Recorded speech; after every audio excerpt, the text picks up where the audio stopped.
David, first, what's your initial reaction to the message we're getting from the new supreme leader? Iran has a strategy, and it's working, and the strategy is blocking the Strait of Hormuz. It's astonishing to me that the U.S. Navy is not able to escort oil tankers through that critical area, as you said. And the Energy Secretary, Chris Wright, a top cabinet member, was just interviewed by our colleagues at CNBC, and they asked him, when will the U.S. Navy be prepared to escort oil tankers through that area? And he said, it won't be, it will happen relatively soon, but it can't happen now because we're not ready. This is how the Navy couldn't plan for this, how Secretary Hegseth couldn't plan for this is astonishing to me. And then he was asked by a CNBC anchor again, by the end of the month, and he said, yes, I think that is quite likely the case. The end of the month is 2 more weeks of rising oil prices. I'm just amazed that, again, the American military, we spend $800 billion a year on our military. That's more than every other country in the world combined, including China and Russia.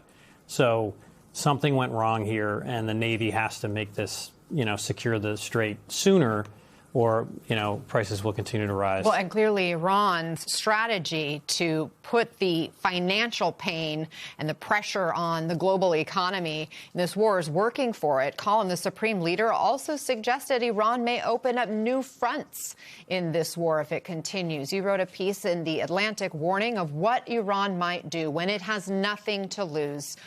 What could that look like? What more is Iran capable of? Yeah, so there's pressure points in the region itself. We haven't really seen the Houthis unleashed. Iraqi Shia militias have been quiet. But the piece was mostly focused on what Iran could do in the West. We've seen multiple incidents so far. We've seen one at the U.S. Embassy in Norway, another at a synagogue in Belgium. But they could also make noise here in the United States. There's been Hezbollah operatives arrested over the years for casing targets in our country, including Times Square, including Rockefeller Center, and a Hezbollah operative admitted to the FBI that he was part of a sleeper cell. So there's a range of options that the Iranians have, and this is existential for them. If they were ever going to use it, it would be now. Josh, the new supreme leader says the attacks on its neighbors there in the Gulf won't stop, just as we're seeing new strikes in Dubai, right where you are. And Dubai officials shared this picture in the aftermath of an attack on a luxury hotel. Tell us more about the current threat there and what Iran's retaliation looks like now, nearly 2 weeks into this war.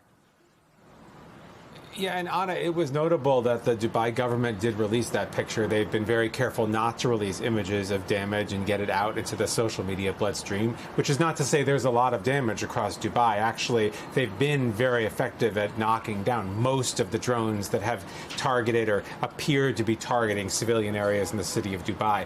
That hotel is sort of on the way to the Dubai airport, which has been a major destination for a lot of this Iranian firepower. And that speaks, I think, to the bigger picture. The number of drones that have come into Dubai has actually reduced in general over the last few days.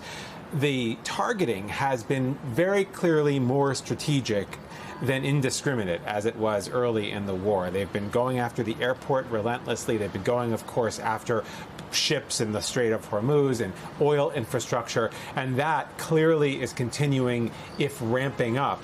And the words from the new supreme leader today, of course, underline that fact. Anna. Mara, Dubai is a major business hub in the region.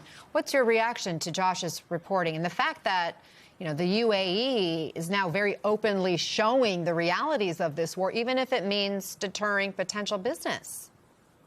This war is most complicated for the Gulf. The Gulf has for decades said, we're special, we're prosperous, and we're quiet. Come and invest and come and visit. And now that's clearly not the reality. And so they're stuck in a really tough position where they have a heavy U.S. military presence protecting them and also helping them become a target as well. Josh, you drove along the coast, I know, as the Strait of Hormuz remains a major focal point of the world. What's the latest there? So, the Strait of Hormuz actually is at this point, and the UAE is on both sides of the Strait of Hormuz, just south of it. And in the last 2 days, we've been to both coasts, on the east at the Gulf of Oman, and then this morning along the Persian Gulf, north close to the strait. When you look out in the haze, you see giant ships in the distance. Today we saw 4 just off extreme northern UAE, and that was an area where 2 ships were targeted just yesterday. You get the feeling that they're just sitting ducks there. They're not only being targeted as they cross the strait. Some of them were targeted in that area in the northern Persian Gulf. Some of them are being targeted on the east side of the strait as well. So it really does speak to this ongoing and very aggressive move. It may be one of the only real cards Iran has to play here, but it is a very powerful card, and they clearly are still exerting it. David, between these attacks on the Strait of Hormuz, with the boats there, as well as the financial sector, hotels, the hospitality industry there in some of these Arab countries, what does it say about the Iranian regime's resilience in this moment? And do you get the sense that the U.S. is surprised in any way by the defiance they're seeing from the country? I think the defiance isn't surprising, but what's interesting is that the Iranians seem to be adapting their tactics. They were hit very hard. Their entire leadership was knocked out in the beginning of these strikes. But they now have they're focusing on the Strait of Hormuz. They're using these drones effectively. Their ballistic missiles haven't been as effective, and they have created this problem throughout the Persian Gulf. The Iron Dome system in Israel, and Israel is still under a great deal of danger, stops a lot of incoming missiles and drones from Iran. But Kuwait, the United Arab Emirates, Qatar, these countries don't have those same kind of defenses. And so the Iranians have found the weak points, the Strait of Hormuz, sending in drones into the Persian Gulf. And they're going to focus on that now. Now, when the president has said just in the last 24 hours or so that there's nothing practically left to target in Iran, clearly they still have some military capability. Mara, what are you watching now in terms of what could happen next in this war?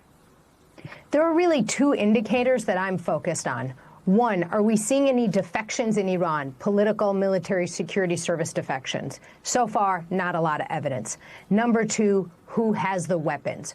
Are the folks from the military and security services in Iran choosing not to show up to work, or are they using their weapons against the regime? Again, no evidence that that's happening as well, which means at a minimum, a pretty severe rump of this regime is maintaining to survive and not collapsing like the U.S. and Israel have been attempting for the last week and a half. And we're learning more about a preliminary investigation at the Pentagon that found the U.S. missiles did, in fact, strike that school in Iran, killing almost 200 people, many of them children. The New York Times reports that officials are investigating whether AI models or programs may have been to blame. But officials are still chalking it up to human error. And, David, you brought us this reporting yesterday. What questions still need to be answered about this? The tragic thing here, and I don't think this was an intentional strike, that they knew it was a school, but the New York Times, as you mentioned, had done a visual investigation. So they looked at commercial satellite photography that's open for anyone to look at. And so this building was part of the military base years ago.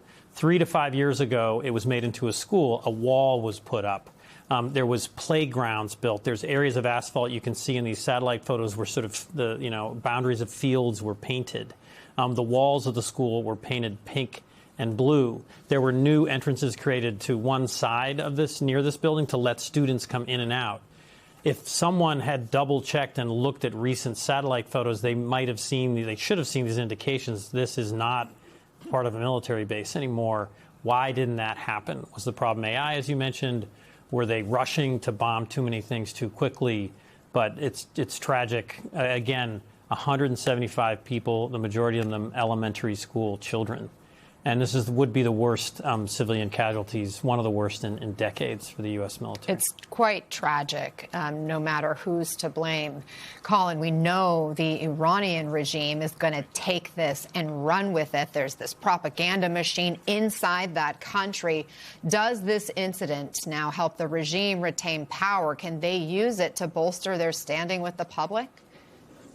Yeah, I think the incident definitely empowers the Iranians, but the president should seize the high ground. Instead of continuing to deflect, he should come out and own up and admit the mistake and say that this is not how the United States conducts warfare. This is against our rules of engagement, and make very clear that this was a mistake. But instead, he's missed the opportunity. He's chosen not to. And I think that in and of itself, the deflection also kind of again, gives the advantage to the Iranians here in the propaganda and information operation space. Mara, despite all the developments in this conflict, the president claimed victory last night. Take a listen. As we take decisive action to stop the threat posed by the terrorist regime in Iran with Operation Epic Fury. Is that a great name? Well, it's only good if you win. You know, you can only do. And we've won. Let me tell you, we've won. You know, you never like to say too early you won. We won. We won the bet. In the first hour, it was over.